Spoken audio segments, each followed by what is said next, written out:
Las senadoras y senadores de los partidos opositores a Morena presentaron hace 2 días una acción de inconstitucionalidad en contra de la Ley Federal de Remuneraciones de los Servidores Públicos, una de las iniciativas prioritarias de la administración de López Obrador. Los legisladores piden que la reducción salarial para altas funcionarias se suspenda hasta que el máximo tribunal no se pronuncie sobre un tema que los afecta directamente. Veamos el contexto. 55 senadores de oposición presentaron una acción de inconstitucionalidad contra la Ley Federal de Remuneraciones de los Servidores Públicos. Pidieron a la Suprema Corte suspender la reducción de sueldos para funcionarios de alto nivel del gobierno federal. Aunque los legisladores explicaron que no se oponen al recorte de salarios en el Poder Ejecutivo y Legislativo, pero sí en el Poder Judicial al considerar que viola su autonomía. La demanda presentada este miércoles por legisladores del PAN, PRI, PRD, Movimiento Ciudadano, Partido Verde y el Partido del Trabajo, además del senador independiente Emilio Álvarez y Casa, busca que, en tanto la Suprema Corte no resuelva la controversia, el presupuesto federal para 2019 se aplique con reglamentación anterior. La Ley Federal de Remuneraciones de los Servidores Públicos establece que ningún trabajador del gobierno federal podrá recibir un sueldo mayor al del presidente Andrés Manuel López Obrador de 108,000 pesos mensuales. Los senadores del PAN y el PRI señalaron que la ley pone al Ejecutivo por encima de los organismos legislativo y judicial, por lo que solicitaron la suspensión de todo el decreto aprobado en el Congreso. Legisladores de oposición y miembros del Poder Judicial han señalado que la reforma viola el artículo 94 de la Constitución, que prohíbe reducir el sueldo de ministros, magistrados y jueces federales durante su encargo. En promedio, los ministros, consejeros, secretarios, magistrados y jueces de distrito ganan unos 315,000 pesos mensuales. Para presentar una demanda de acción de inconstitucionalidad, la ley requiere el aval de al menos un tercio de los integrantes de alguna de las cámaras del Congreso. Los 55 legisladores que impulsan la demanda suman el 43% del Senado. Punto y contrapunto. Primer tema de discusión esta noche, y hoy es noche de Solo Sociedad Civil. Me acompaña Ixchel Cisneros, periodista y editora. ¿Cómo estás? Hola, muy bien. Y activista también, muy activista. Sara Snap, consultora, urbanista y también activista de muchos temas. ¿Cómo estás? Bueno, gracias. ¿Por dónde empezamos? A ver, está este tema, por supuesto, de la Suprema Corte de Justicia, que se pega también con la terna que acaba de presentar, que acaba de mandar el presidente López Obrador al Senado, un Senado dominado por Morena, pero que de cierta manera estamos empezando a ver que sí hay contrapesos en el país, ¿no? Que hay senadores de oposición que logran alcanzar el número requerido para presentar una acción de inconstitucionalidad, que están los mercados también diciendo a López Obrador, oye, el aeropuerto estuvo muy mal, los bonos no, que hay también, por supuesto, la Suprema Corte de Justicia que le está diciendo, a ver, vamos a revisar este tema con seriedad, ¿no? ¿Por dónde empezamos, Ixchel? ¿Te gusta esta acción de inconstitucionalidad? ¿Están defendiendo los senadores un privilegio indefendible, como decía yo al principio? ¿O de verdad sí tendríamos que ver que es un tema más bien que compete a cada uno de los poderes el decidir sobre sus propios salarios y es López Obrador queriéndose meter sobre los otros poderes? me gusta y sí creo, o sea, también en un principio no sabía si iban a lograr las firmas y si realmente existía este contrapeso o no, ¿no? Y me emociona no solo por esto, sino porque puede haber en un futuro igual este tipo de organización de los senadores para oponerse a diferentes cosas del gobierno de Andrés Manuel. Y la verdad es que yo sí creo que también el Poder Judicial al final está poniendo como una barrera y diciendo, hey, aquí estamos separados, ¿no? Bienvenida a la Cuarta Transformación, pero ustedes sus cosas, nosotros las nuestras, y por lo menos aquí decidimos nosotros. Claro. Bienvenida a la Cuarta Transformación, y puede ser que uno haya votado, como es mi caso, pero pues evidentemente hay cosas que no me están gustando, que no te están como gustando la tampoco. Terna. La terna. Sí, yo creo que somos muchos los que vamos a seguir criticando, aunque votamos por ellos. Y esto también es porque hemos visto... No, aunque... Porque votamos. Porque por votamos, ellos. bueno, sí. Bueno, es que es difícil porque uno quiere tener...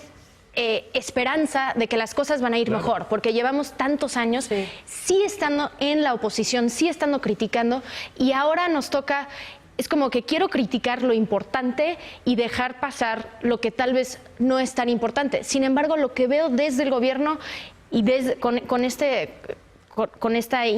intento de no tener ese contrapeso, es que hacen cosas muy rápidas y entonces no les salen bien y entonces tienen que regresar.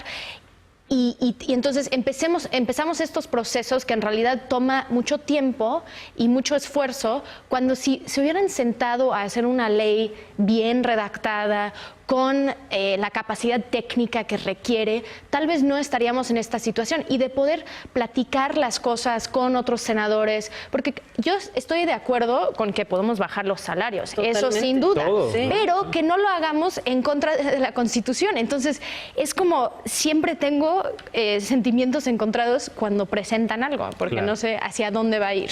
Y la forma en la que surgió el proceso de esta ley también te habla de esto que menciona Sara, de la improvisación, porque esta ley estaba congelada y se presentó en 2009 originalmente, y literalmente la desempolvaron, y tal como estaba, incluso diciendo palabras rarísimas como Distrito Federal, que ya no es así en la Constitución, haciendo una técnica legislativa muy extraña, salió de la congeladora y se aprobó en Fast Track. Y por eso tenemos esta serie de complicaciones. Y también creo que por eso es bueno que participe la Suprema Corte, porque no necesariamente es oponerse a, sino pedir la opinión de. Claro. Y eso existe en otros mecanismos. Por ejemplo, habrá que ver cómo queda la consulta nacional, pero en la consulta constitucional la Corte tiene que decirte si una pregunta es correcta o no. Acá lo que están pidiendo los legisladores me parece que es muy válido, que es queremos que se pronuncie y nos diga si esto está bien hecho y si es constitucional o no. Claro, pero ahora, le entraron nada más a este tema. Está también la prisión preventiva oficiosa que acaba de salir, que criminaliza otra vez a la gente con más necesidades, a la gente en precariedad. A los pobres. A los pobres. Por los que se supone que está... Bueno, y que ya sabemos que la mayoría de la gente esperan hasta 2 años en este país para su juicio. Y esto sí, que cambia la vida, pierdes toda tu red familiar, social, y eso es lo que vamos a seguir viendo. Y por eso es como...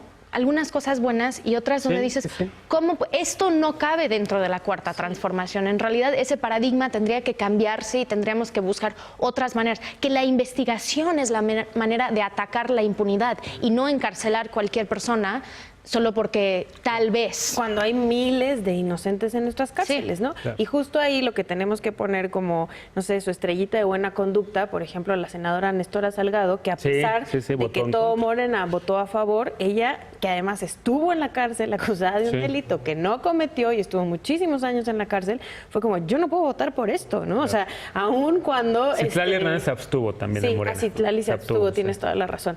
Pero, o sea, me parece como dejar claro de, a ver, aquí alguna vez lo dijo Tatiana Cloutier también en Diputados, aquí no estamos para levantar la mano, ¿no? Y justo es lo que uno esperaría también con los perfiles de las personas que están en esta cuarta transformación. Muchos de ellos vienen de sociedad civil, muchos de ellos vienen de procesos de derechos humanos, que no nada más estén como los partidos anteriores levantando la mano en un espacio así. Habrá que ver el timeline de Jesús Robles Maluf, ¿no? También, otro compañero nuestro de activismo que entró ahora, y qué bueno que entró al gobierno de México, pero pues también habría que ver si sigue defendiendo estas causas que toda la vida ha defendido. ¿Cómo que ibas a decirle? Perdón.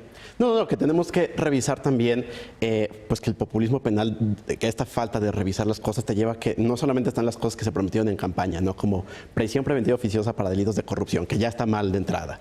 No solamente es para esos delitos, sino que de repente hay cosas muy extrañas como robo a casa habitación y otros delitos menores que también están entrando en esta categoría nueva de prisión preventiva oficiosa que va a tener esas consecuencias nefastas. Entonces es muy preocupante que pues hay cosas que uno sí veía venir y hay cosas que no veías venir. Sí, que nos sorprendieron completamente. Y hay quien dice, ¿y por qué están criticando a ustedes que votaron por eso? Pues justamente por eso, porque votamos justo por una opción de izquierda, porque a la izquierda hay que ser mucho más severos en nuestro diagnóstico, porque formamos parte de ella, porque queremos que le vaya muy bien y queremos que ponga el ejemplo y no que hagan lo que están haciendo, ¿no?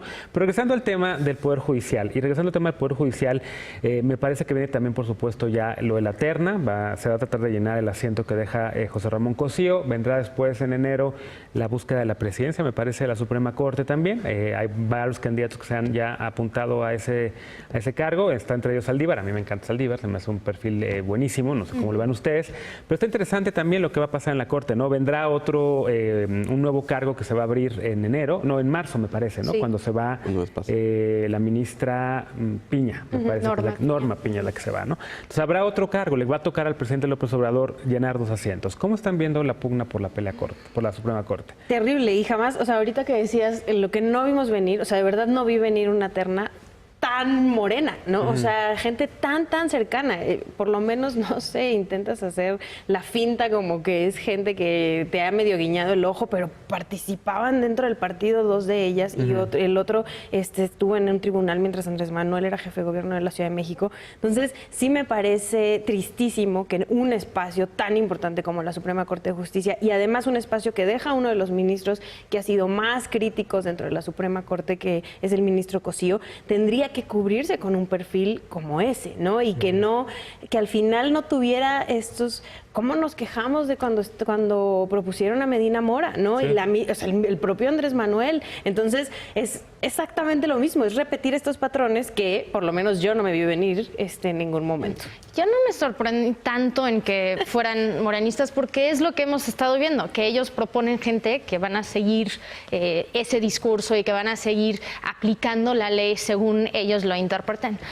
Lo que a mí me preocupa es que no podrían haber encontrado gente que tienen mayor conocimiento, que sí tal vez son afines a Morena o que tienen ojalá estos valores de izquierda, pero que no son gente que han estado llevando procesos dentro del nuevo gobierno, porque eso era como de que Loreta... La que llevó las mesas de diálogo, los foros de pacificación, que bien que llevó esos foros, aunque hubo muchas críticas de esos foros también y cómo fue la implementación, pero que en realidad podrían haber encontrado académicos y personas con un perfil muy sólido para poder tener este lugar y que no estuviéramos criticando, porque sí, claro, vamos a criticar a Medina Mora y vamos a criticar a esta terna, pero la pregunta es si ellos o si él va a decidir tal vez cambiar y proponer unos nuevos candidatos, si hay suficiente rechazo desde la sociedad y desde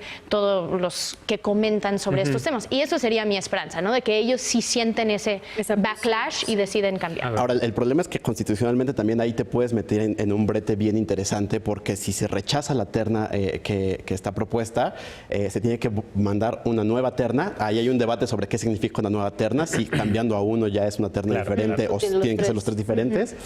Y lo que sigue es que si esa también es rechazada, el presidente tiene la facultad de decidir quién de los tres es, ¿no? Entonces, también digamos que se está abriendo el espacio para que Morena pueda decidir unilateralmente o aplicando su mayoría. En cualquiera de los casos, hasta lo que se ve ahorita, pues son perfiles que son preocupantes por sus afinidades, digamos, extremadamente externalizadas. Claro. A ver, déjenme hacerles una pregunta, jugando un poco, y lo platicábamos con los panelistas de ayer aquí en esta mesa. En general, un presidente nomina a alguien en la Suprema Corte, alguien que ideológicamente se parezca a lo que piensa esa persona, a lo que piensa ese presidente. En Estados Unidos, pues acabamos de ver la nominación del juez Kavanaugh, que era republicano, afín al Partido Republicano. Sonia Sotomayor, había sido jueza de una corte menor de distrito con Obama. Entonces, un poco lo que ocurre aquí, tal vez, no sé, quiero polemizar un poco en ese sentido, es que de la terna que son Loreta Ortiz, Celia Maya, y se me olvidó el nombre que había sido presidente del Tribunal de Justicia aquí en la Ciudad de México, José Luis o Juan Luis, no me acuerdo el otro nominado, que podría, Caranca, ¿no? Exacto, podría a lo mejor ser cercano a López Obrador o había trabajado con él, pero pues, ¿se vale o no se vale que un presidente quiera inyectar su visión también? Y porque va a ser también parte del legado que deja un presidente. Sí, por eso yo digo que sí, ¿no? Sí se vale porque es su legado. Es lo que un presidente sí puede hacer, es dejar a alguien y dejar a varios nominados para después de que de que esa persona sale de la presidencia. Entonces yo lo entiendo. Yo tal vez si fuera haría lo mismo, porque uno quiere seguir su plan de... Tú no nominarías a una jueza que estuviese en contra de las drogas, de lo que nosotros promovemos. Pero lo que creo es que podrían haber encontrado personas con mejor perfil, con experiencia que sí nos ayuda en la Corte y no solamente que estamos señalando, son morenistas. Pero a mí sí me preocupa dos cosas. O sea, sí está bien que, seguramente hay otros perfiles cercanos a la visión de Andrés Manuel y a la visión de las organizaciones de derechos humanos, etcétera, que coincidimos en esta parte izquierda, que pudieran haber sido propuestos. Lo que me preocupa es que sí, dos de ellas son abiertamente, de Morena, ¿no? Sí. Entonces, sí es literal lo que criticamos con Medina Mora, lo están repitiendo y ellos mismos lo criticaron, y esa contradicción, ¿no? Que cuando ellos lo hacían, la Guardia Nacional, cuando ellos lo hacían era una pésima idea, pero ahora que estoy yo es totalmente distinto y se hace increíble. Sí, es lo que no se vale. Y creo que también me parece revelador que ahonda otro problema del Poder Judicial, que es la falta de profesionalización, porque tendríamos una discusión muy diferente si los perfiles hubieran sido personas con un track en el Poder Judicial claro, ¿no? Que nos quedara muy claro cuáles son sus convicciones, porque podríamos decir, son afines a Morena, pero mira, este es su historial de decisiones, aquí está muy claro lo que podríamos esperar de él. Y el problema es que no sabemos qué podríamos esperar de cualquiera de los tres. Y también te habla pues de estas entradas laterales que es parte de un problema más profundo, pero es eso. Sí, los podríamos haber defendido nosotros como alguien que sí va a tener esos mismos valores. Algo que creo que también es interesante es que en México somos muchos que no militamos en un partido. Sí. Y Morena es un partido muy reciente. Entonces, como no militamos, es algo extraño que solo propones gente que militan en un partido. Si todos si fuéramos Uruguay, donde todos militan en su partido, en su corriente, entonces ya no es tan extraño que solo pones a Morena o al PAN. Pero es de que somos tantos los que no sentimos mayoritariamente aliados la gente que no. a un partido. Entonces, por eso sabemos que sí hay muchísima gente que podrían estar en esos puestos, pero que no están tan afines como estas dos. Claro. Ahora, bueno, después de ver la cuenta de Twitter de Celia Maya, uno dice, bueno, no, esa mujer debe estar descartada completamente con la serie de tweets que puso por ahí. El caso de Loretta me parece que es aparte, académica muy respetada, su libro es fantástico, El Derecho Internacional Público, y el nombre del otro, del tercero de la terna, el único hombre, no lo conozco también muy bien, pero sé que tiene una carrera también dentro del Poder Judicial y que también, hasta donde entiendo, pues tiene cierta trayectoria, que no está afiliado a Morena. Entonces, pues habrá que ver qué pasa, ahí ¿no? está el caso de discriminación con el ministro anterior, ¿no? Que él fue el juez que baja la pensión a una madre porque el niño tenía autismo. Y entonces él decide que sí se tiene que bajar esa pensión porque el niño no se divierte. Entonces hay que dar menos dinero porque no es necesario que el niño se divierta porque tiene autismo. No. Esas son el tipo de decisiones con las cuales uno puede juzgar, como bien decías.